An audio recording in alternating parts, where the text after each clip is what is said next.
Now we are honored to talk with uh, Tech Sergeant Cassandra Mack Hart um, about a family legacy, but mostly about her particular service in the Air Force. She did 20 years, and we are excited to hear her story. So I'm not going to go through the rest of the presentation, but we will start with the early life. So tell us a little bit about yourself before the military. Well, let's see. Well, we lived in the Philippines for quite some time. Got to Lompoc in 1972 when I was a freshman at Cabrillo, and graduated in 1976, and it turned around and went to Allen Hancock College for 2 years, and then decided to go and join the Air Force. Mhm. And so what motivated you to join the Air Force? Um, just independence. It's like, okay, I'm 19 years old and I'm ready to start my own life. Our parents were kind of strict. So I think we could go to the Airmen's Club and stay till maybe midnight, 1 o'clock in the morning. And it's like, okay, well, I'm ready to go. And if I want to stay out a little later, I can. If not, and just to start my own life, you know. Can you describe your first days in boot camp? Yes, I boot camp was a whole lot easier than I expected it to be. Of course, you get there and um, they issue you your uniforms and they take all of your stuff and lock it up and stuff like that. And they start to teach you how to march and all this other stuff and be in formation. And you know, you stay in this barracks that's an open bay, so everybody's everybody's bed was all in one room. So yeah, so we had our cots and basically a locker for our stuff to go in. And it was just like going to class again because you they would teach you different things and about military life. You had to go out and do what seemed like PE class, be able to run a mile and a half and stuff like that and do push-ups. And they took you and had to made sure you had all the shots that you needed, and stuff like that. But I thought it was very easy and you learned a lot and made friends. So what was the biggest adjustment for you? Uh, it's funny because it wasn't well, just I guess being away from home and going to a place where you don't know anybody. But beyond that, really and truly, what my father had taught us at home was basically what I learned in basic training. So I was prepared pretty well when I got there. I mean, you know, from the laundry to the being on time to, following rules. Basically, we were already there. All right. What was your military occupation or specialty, and did you choose it or was it assigned? I actually ended up with three specialties. My first one, I was in logistics. So, you order base supplies and stuff like that. And I'm trying to think, did I choose that? I believe I did, because you have to take the ASVAB test and then it will determine what you're qualified for. So I did that.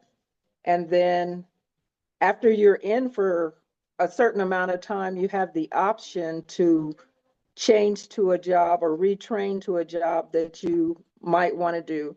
So I changed to aircraft electronics and environmental systems. So I cross-trained to that and ended up working on fighter jets, the F-16. And then after that, I was there in that career field for about 7 years. After that, it's like they had to have a certain amount of people of a certain rank in that job at a level. And they had an overage in the rank that I was. Mhm. So I was able to cross train again. So my third job was medical administration. So basically, what we did was like maintain medical records, do medical leave. When HIPAA came into play, I was the HIPAA privacy officer and stuff like that. So, And where were you stationed and what stands out the most about those places? well, initially, my first base, I was stationed at Norton Air Force Base, which was in San Bernardino, California. Mhm. Uh, that's where I met my husband. Yeah, and my second base, I ended up going to Lindsey Air Station in Germany, and which was in Wiesbaden, Germany, and it was downtown Germany. So you walk out of the gate, and you're right there on the streets that down in Germany. And what stood out at that about that base is my father was also stationed there, so he had pictures and this stuff of him in the same places that I was. And then my next base was Offutt Air Force Base in Nebraska. And what stood out there was so much snow, it was crazy. But yeah, it was different. I ended up having two kids there. Um, from there, I went to Shaw Air Force Base, South Carolina, and that's where my working on the flight line started, working on the fighter jets. From there, I ended up going to Ramstein, Germany, also worked on the flight line there. And my last base was Edwards Air Force Base, where I retired from a year ago as a DoD employee. Yeah. And what did a typical day in uniform look like for you? Really and truly, it was just about like any other job, and I say that, with not a whole lot of perspective because if I look at my life, my entire life was military, Mhm. from being a military brat to an active duty person. And then even after that, being a DoD employee, Mhm. But yeah, it was just get up, get to work, and do what you're supposed to do. Yes. Who was someone you served with that you remember the most? Ah, wow. That I remember the most. Huh. It it's funny. What comes to mind is um, I don't know if you remember Leslie Williams, who was she did go to Cabrillo, and it was funny when I was stationed at Lindsey Air Station in Germany, she was there too. Yeah, so then we kind of came across each other, and it's like, oh my gosh. So yeah, I think we were even in the same dorm. So yeah, and then there was one other person that I was stationed with, and I just happened to run into her a few weeks ago up in gosh, Huntington Beach area. Yeah, and she was my roommate. Her name was Theodora Claudio. Yeah. So, That's interesting how we just, when you're in that circle, you keep running into the same people, oh yeah. all over the world. Yeah. Yep. Yeah. So how did you stay connected with family? Of course, in the earlier days, it's the letters and telephone calls and stuff like that. And often visiting home, and and being in California quite a few times, it was easy to Mhm. just come home, so it was pretty easy. That's good. Did you experience any challenges related to race during your service? I can't really think of anything that was racist that happened. Now, there were things that were more sexist, you know, um, especially like working on the flight line, being a female. I remember when I first cross-trained to that, um, my shop had two females in it, and a lot of times um, they would pull the females off the flight line to sit in, what is it, the dispatch office, and you would dispatch the trucks to the planes and stuff like that. So, and then, you often felt like, oh, nobody feels like you could do this job. So I spent most of my time, pretty much proving that I could. And I think I did very well. Mhm.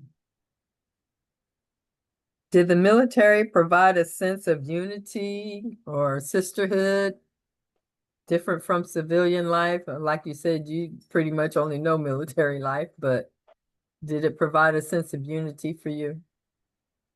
I believe it did. Yep. Because, a lot of us, when we were experiencing the same thing, we could at least talk to each other and, spend time with each other, and make us feel like we we were worth something in the jobs that we were doing. So, yeah, it was a good sisterhood, and if I had a chance to do it all over again, I would. Mhm. So what was the transition like when you returned to civilian life? Actually, like you said, you probably were doing the same job. Exactly. I literally retired from the Air Force, turned around within a week. I was sitting back at the same desk, doing the same job as a DoD employee. And I did Department of that for the, Defense, right? Department of yep, Defense. Mhm. uh-huh. Did that for the next 27 years. So I did 20 as an active duty person and 27 as a Department of Defense person. Yeah. So how do you think military service changed you as a person?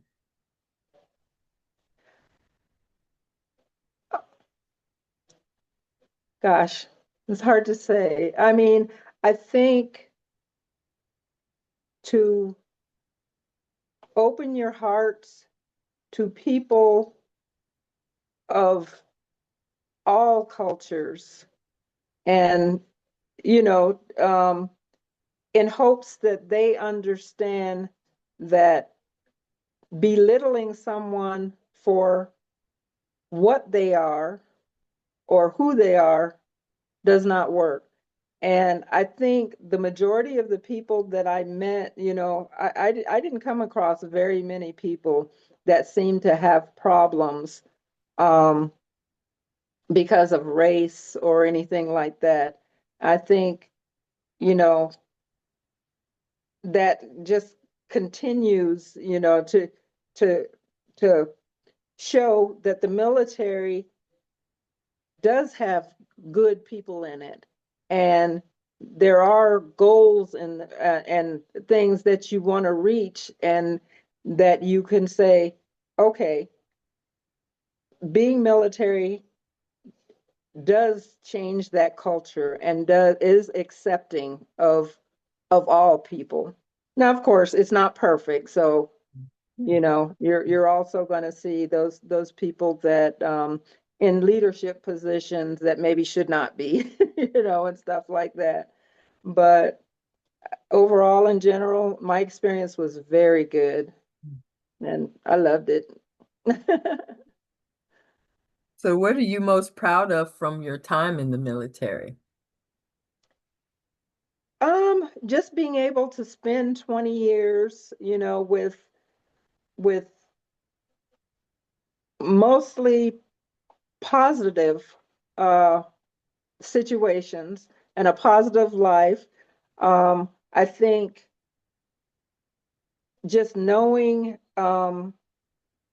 just being able to show, say, like my kids, that being part of the military is a good thing, and it helps jumpstart you. Say, like if you are unsure of what you want to do with your life, you know, this is something that gets you some technical training and, and um, puts you on that road to success.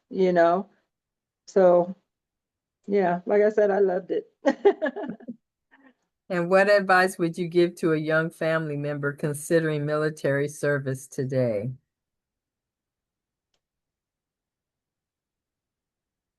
I would,